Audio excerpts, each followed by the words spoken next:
Dans le monde de la protection des données, il existe un élément d'une importance capitale qui déterminera pendant toute la vie d'un traitement s'il est légal ou non, la finalité du traitement. C'est l'objectif principal de l'utilisation des données personnelles. C'est la raison d'être du traitement. La finalité répond à la question « Pourquoi je traite ces données ?» Pour envoyer une facture ou livrer un meuble par exemple. L'utilisation et le traitement des données personnelles doivent s'inscrire dans un but précis. Il est impossible d'utiliser des données à toutes fins utiles. La finalité du traitement doit être précisément déterminée par l'organisme avant la mise en œuvre du traitement. Elle doit également être explicite, c'est-à-dire énoncée et expliquée clairement auprès des personnes concernées. L'article 5 du RGPD demande de choisir une finalité légitime et compatible avec la nature et les activités de l'organisme. Le traitement de données doit être justifié. Un traitement de données peut avoir plusieurs finalités. Par exemple, avec des œufs, de la farine et du lait, on peut faire des crêpes, mais on peut aussi en faire des gaufres ou des muffins. Avec les mêmes données, on peut faire plein de choses. Ce qui compte, c'est ce qu'on veut réellement en faire, c'est-à-dire la finalité. La finalité d'un traitement permet donc de déterminer la pertinence des données recueillies et de fixer une durée de conservation pour ces données. Car seules les données adéquates et strictement nécessaires pour atteindre la finalité sont autorisées à être traitées. La finalité qui a été choisie doit être respectée pendant toute la durée du traitement.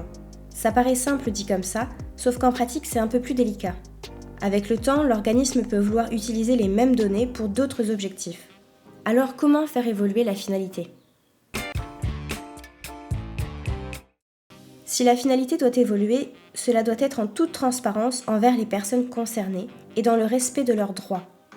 Et les nouvelles finalités doivent être compatibles avec la finalité initiale en tenant compte des critères de l'article 6.4 du RGPD, tels que l'existence d'un lien entre la finalité initiale et celle ultérieure, le contexte dans lequel les données ont été collectées, la nature des données, surtout si elles sont sensibles, les conséquences pour les personnes concernées, l'existence de garanties appropriées.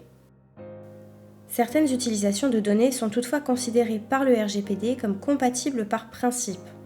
Ça va être tous les traitements à des fins archivistiques dans l'intérêt public, ou les traitements de recherche scientifique et historique, ou encore les traitements pour réaliser des statistiques. Pour ajouter une nouvelle finalité à un traitement qui reposait sur un consentement ou une obligation légale, il faut aussi obtenir un nouveau consentement de la personne concernée, ou fonder le nouvel usage sur un texte juridique de l'Union européenne ou d'un État membre de l'Union européenne. Si ces principes ne sont pas respectés, le responsable de traitement fait face à un détournement de finalité. En 2019, un député a adressé une lettre de félicitations à tous les lycéens ayant obtenu leur baccalauréat. Mais à la suite d'une plainte, la CNIL a établi que les données ayant permis cet envoi provenaient d'un fichier normalement destiné à la gestion des examens et des concours scolaires. Or, son utilisation était strictement encadrée par un arrêté du ministère de l'Éducation nationale. Le détournement de finalité est sanctionné par le RGPD jusqu'à 20 millions d'euros ou 4% du chiffre d'affaires mondial. Mais une sanction pénale est également prévue à hauteur de 300 000 euros et 5 ans d'emprisonnement. L'amende pouvant aller jusqu'à 1,5 million d'euros si l'auteur de l'infraction est une personne morale comme une entreprise. La finalité déclarée préalablement à la mise en œuvre du traitement est donc essentielle. Elle déterminera pendant toute la vie du traitement le périmètre d'exploitation des données et l'existence ou non d'un détournement de finalité. Elle fait le lien entre les données, les traitements et les organismes.